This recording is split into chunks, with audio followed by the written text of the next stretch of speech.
Top 4 news చూస్తున్నాం. వర్షాకాలంలో నిండిన చెరువులతో రైతులు సాగుబాట పడితే అవే చెరువులను మత్స్యకారులు జీవనోపాధిగా మలుచుకుంటున్నారు.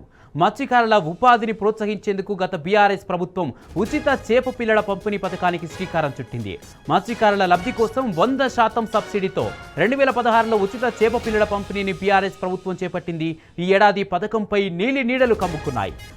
ఇప్పటి వరకు చేప పిల్లల పంపిణీకి సంబంధించిన టెండర్లు ప్రక్రియ ఊసేలేదు.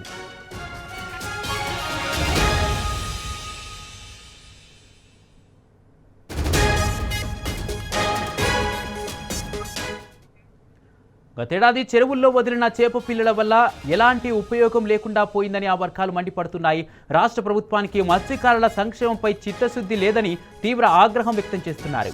బడ్జెట్ కేటాయింపుల్లోనూ అన్యాయం చేసిన రేవంత్ సర్కారు చేప పిల్లల పంపిణీ పథకం అమలులోనూ పట్టించుకోవడం లేదని తెలంగాణ ముదిరాజ్ మహాసభ ఆరోపిస్తుంది.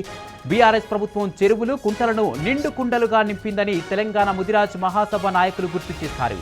మత్స్యకారులను ఆదుకునేందుకు కేసీఆర్ ప్రభుత్వం అనేక సంక్షేమ పథకాలను అమలు చేసిందన్నారు.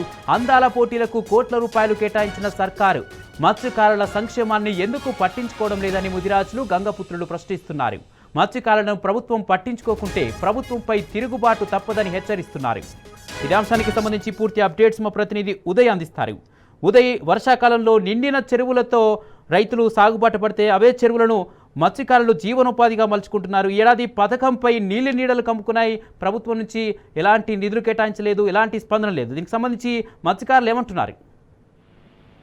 Good evening Kumar. మత్స్యకారులకు కాంగ్రెస్ ప్రభుత్వం తీవ్రమైన అన్యాయం చేసిందని చెప్పేసి మత్స్యకార సహకార సంఘాలు కూడా డిమాండ్ చేస్తున్న పరిస్థితి కనిపిస్తా ఉంది. మరోపక్క కూడా మత్స్యకారులకు బడ్జెట్ కేటాయింపుల్లో సరైన న్యాయం దక్కట్లేదని చెప్పి తెలంగాణ మత్స్య పారిశ్రామిక సహకార సంఘం జిల్లాల అధ్యక్షులు చీఫ్ ప్రమోటర్స్ తెలియజేశారు. ఇందులో భాగంగా ఈరోజు తెలంగాణ ముదిరాజ్ మహాసభ సభ్యులందరూ కూడా ఈరోజు ఏకతాటిపై ఈ ప్రభుత్వాన్ని కూడా నిలదీసిన పరిస్థితి కనిపిస్తా ఉంది. మరోపక్క కూడా గత బీఆర్ఎస్ ప్రభుత్వం చెరువులను కుంటలను నిండు కుండల్లాగా నింపేది, కానీ ఇప్పుడు ఆ పరిస్థితి కూడా కనిపిస్తలేదని చెప్పేసి వారు ఆవేదన వ్యక్తం చేస్తున్న పరిస్థితి కనిపిస్తా ఉంది. మరోపక్క గత ఏడాది కన్నా ఈ ఏడాది ఋతుపవనాలు ముందు రావడంతో పాటు వాతావరణంలో కూడా మార్పులు కూడా వచ్చాయని చెప్పేసి వారు చెప్తున్న పరిస్థితి కనిపిస్తా ఉంది. మరోపక్క కూడా గత బీఆర్ఎస్ ప్రభుత్వంలో కూడా మత్స్యకారులకు ఋతుపవనాలు మారిన వెంటనే కూడా వారు టెండర్లు వేపించి రైట్. Thank you Uday. మొత్తంగా వర్షాకాలంలో నిండిన చెరువులతో రైతులు సాగుబాటు పడితే అవే చెరువులను మత్స్యకారులు జీవనోపాధిగా మలుచుకుంటున్నారు.